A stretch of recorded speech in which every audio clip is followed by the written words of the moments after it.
ગાંધીનગરના કલોલના નાગરિકોને અમિત શાહે આપી છે વિકાસની ભેટ।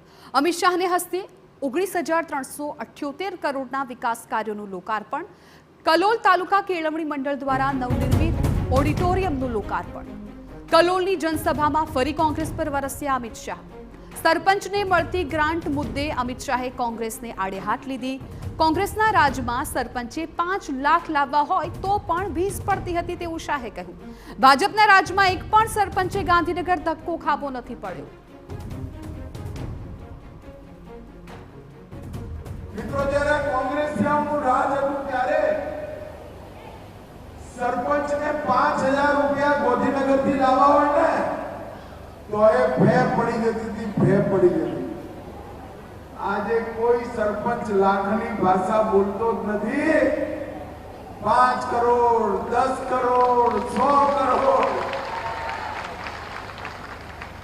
કોંગ્રેસિયાઓના રાજમાં 5000 લેતા લેતા સરપંચના ભે પડી જતી હતી અને 5-10 હજાર લેવા માટે 1000 રૂપિયાની જીપના ભાડાના ધુમાડા કરવા પડતા।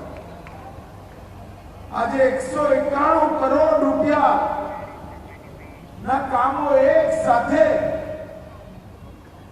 કલોલ વિધાનસભામાં ચાલુ થાય અને કોઈએ એક ધક્કો ખાવાની જરૂર નહીં।